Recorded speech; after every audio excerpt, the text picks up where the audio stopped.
السلام عليكم. اللهم صل وسلم وبارك على سيدنا محمد، صلاة تنحل بها العقد وتنفك بها الكرب ويفتح لنا ولكم أبواب الرزق أينما كنتم وأينما نكون. يا صباح الفل، صباح الهنا، صباحكم مشرق بنور الله، صباح السعادة كلها على قلوبكم يا حبايبي.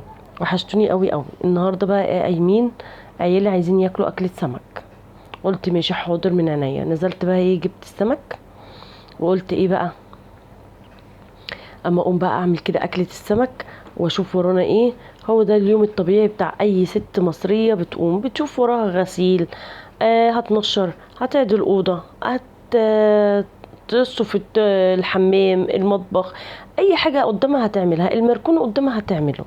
تمام كده، هي الست المصرية كده شقيانة على طول. طبعا انا هعمل الاكله ديت وهشوف هروق حاجات وبرضو وهعمل الاكل وهسيبه وانزل عشان عندي ابني هوديه التمرين. طبعا انتوا عارفين ابني صغير بروح اوديه التمرين، فهعمل اكل بسرعه بسرعه بسرعه واطلع اجري عشان ما اتاخرش على التمرين بتاعه. تمام كده حبايبي، ربنا يقويني ويقويكم ويقوي كل على عيالها ويهدهم لها، امين يا رب العالمين. تمام كده، تنسونيش بقى في لايك وشير وسبسكرايب للقناه وكومنت حلو من قلبكم ليا ودعوه حلوه متحرمش منكم يا اغلى متابعين. هنا بقى لازما هنا انا بجيب السمك من الراجل. بصوا كنت الاول انا بنضفه من ساعه ما ايدي تعبتني وكده والاعصاب ما بقدرش اتملك في المقص، فبقيت اخلي الراجل هو ينضفه. طبعا بس بتعيدي عليه بقى وتغسليه بقى وتشطفيه كده وتخليه بفتة بيضه كده من جوه قشطه. طبعا انا بغسله بقى وبقصقص الديل بتاعه عشان احنا ما بنحبش الديل بتاعه، فقصقصته وغسلته وخليته بفتة.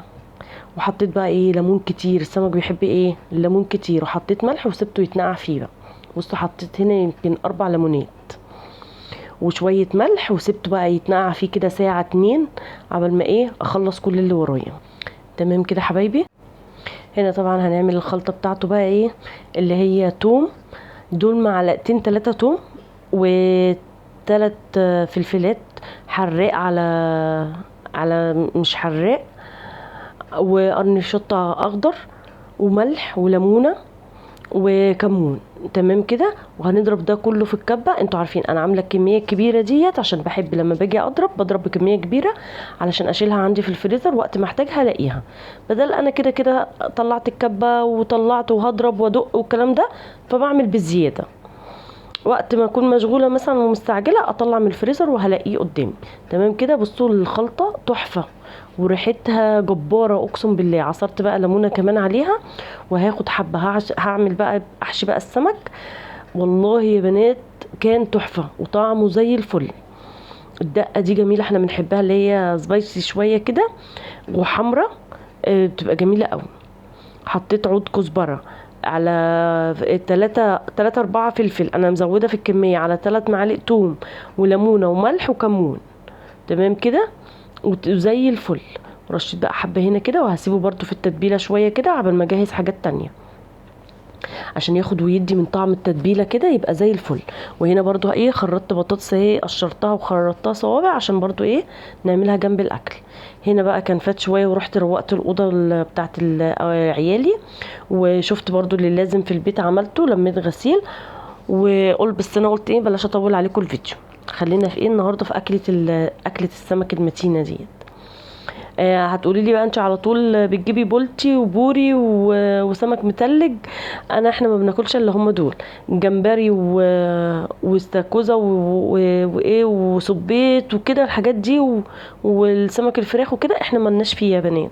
ماشي، احنا بنحب البوري سمك متلج او سمك بحر. تمام كده، فدبلته بقى وحطيته بقى في الدقيق، بدرته، لازم تبطريه وتسيبيه كده عبال ما الزيت يسخن تحطيه، تلاقي بقى قرمشه السمك تحفه.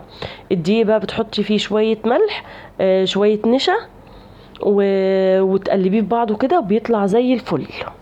تمام كده. النهارده بقى هنعمل طريقه رز في الفرن تحفه تحفه يا بنات، يا ريت تجربوها والله هتندموا كتير اللي ما هيجرب صينيه الرز دي. طبعا انا جبت الصينيه دي بحط نصها رز ونصها التاني هحط طماطم وميه. تمام كده، معروف اكنك بتعملي الرز البرام اللي هو بالمدسوس في الفرن، بس احنا هنعمله بقى اللي هو ببصل وطماطم في الفرن. تحفه والله يا بنات، جربوه. ناس كتيره هتكون عارفاه دوت الرز دوت، مش عارفه، وناس برضو مش هتكون عارفاه. مش عارفه بقى، اكتبوا لي كده مين عارفه ومين مش عارفه. تمام كده. هستنى بقى ايه كومنتانكم. كومنت. هو انا في ايه؟ هو انا مش عارفه اتكلم ليه. الكومنتات بتاعتكم تقولوا لي مين اللي عارف الرز ده ومين اللي مش عارفه. ماشي يا حبايبي. انا حطيت بقى ايه معلقه صلصه معلبات عشان بس ايه تعمل اللون، بس تعزيز اللون. هنا حطيت بقى دور السمك التاني، وحطيت معلقه صلصه مكعبات، ويجي نص كيلو طماطم، كيلو الا ربع كده، ضربته في الخلاط، وحبه ملح وحبه زيت، وزودت شويه ميه. بصي انت اكنك بتقلبي الرز اللي على النار خالص، انت بتشوفي بقى القعد بتاعه او الميه بتاعته هتاخد قد ايه. تمام كده. انا بقلب فيه الملح، وفي نفس الوقت انا بشوفه عاوز ميه تاني ولا لا. انتي قللي شويه من الميه عشان لو انتي لسه اول مره تعمليه، عشان ما يطلعش معاكي طري خالص. انا طلع معايا اقسم بالله يا بنات زي الفل، مظبوط على الشعره، ولا هو معجن ولا هو ناشف ولا اي حاجه، مظبوط 100 100. يا ريتكم كنتوا معايا وكنتوا دقتوه. حطيت بقى هنا 3 معالق زيت كده حلوين، وقلبته. هديه بقى غلوه كده على البوتاجاز، يا دوبك يتشرب كده نص تشريبه، وبعد كده هحطه في فرن البوتاجاز بقى ياخد ويدي بقى مع بعضه. كان تحفه. بدوقه هنا برضو اشوف عايز ملح ولا ايه. ونسيت اقول لكم انا حطيت نص معلقه سكر عشان الحموضه بتاعه الطماطم. تمام كده. ما تخافيش، مش هيأثر عليه واللي هو يبقى مسكر والكلام ده، لا لا لا لا، ده هو بيعادل الحموضه بتاعه الطماطم، نص معلقه السكر دي. انا سبته بقى على النار هنا، هغطيه بس بغطا، لازم تغطيه. عادي بتعمليه زي الرز اللي انت بتعمليه على البوتاجاز، بس ده في صينيه وهندخلوه الفرن. عبال ما هو بقى السمك يتقلى والرز يتعمل، قلت اعمل طبق السلطه كده علشان ايه اخلص كل حاجتي اول باول كده، والحق اروح اودي ابني ايه النادي. بص ما بتاخدش اي حاجه. انا قمت كان عندي حاجات بسيطه ان انا ايه عدلت الاوضه بس كده، عدلتها يعني، روقتها كده على الوش كده، وهي كانت نضيفه اصلا. و... وقلت بقى اعمل اكل. انتوا عارفين يوم اكله السمك دي بتبقى دربكه شويه. ليه؟ عشان بتجيبيه وتنضفيه وتحشيه وتشوفي هتعملي ايه. بصراحه كنت اللي انا عندي بتنجان برضو جايباه اللي انا اعمل بابا غنوج او اقليه، بس ما كانش فيه وقت. قلت مش اشكال بقى، تاني يوم ابقى اعمله لهم. كفايه اصلا الرز والسلطه والسمك والبطاطس محمره. تمام كده. عملت بقى حته سلطه كانت تحفه جزريه، قلت ارميها ده على بقي اتسلى فيها، وخيارايه وحبه جرجير وكزبره بقى وقرن شطه كانت تحفه 100 100 كده.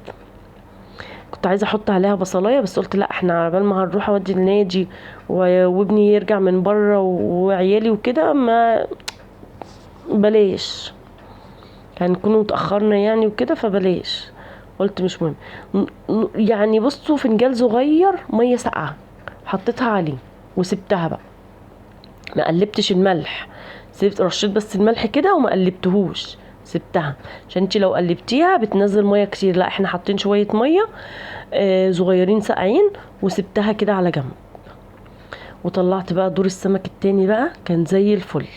جربوه بس بالطريقه ديت، والله كان مقرمش من بره وطري من جوه وجميل، ما خدش اي وقت. وكنت جايبه الاتنين بوري دول شوي، عشان قلت لو محدش بيحب القلي ياكل ايه الشوي، بنتي ساعات ايه بتحب تاكل الشوي اكتر. فجبتهم عملت لها بقى ايه حته نص معلقه من الدقه اللي احنا عاملينها ديت على طماطمايه صغيره، وقطعتها وكانت زي الفل. بصوا الرز بقى لسه ما نشفش كله، وكان زي الفل وزي العسل. اتمنى ان انتوا تجربوه، واشوفكم في فيديو جديد يا حبايبي، مع الف سلامه. وما تنسونيش في ايه، في اللايك والشير وسبسكرايب للقناه. بصوا الاكل شكله، والله كنت عايزه افرش واقعد واكل وكده، بس ايه كان ميعاد التمرين بتاعي ابني جه، بس يلا رحنا وجينا وكلنا والحمد لله. اتمنى ان انتوا تجربوه. ما تنسونيش يا حبايبي في كومنتات حلوه زي قلبكم كده، ودعوه حلوه من قلبكم ليا، ان ربنا يهون علينا الايام ديت ويفك كرب كل حد. يلا اشوفكم مع السلامه، مع الف سلامه حبايبي. ماما انت بتقولي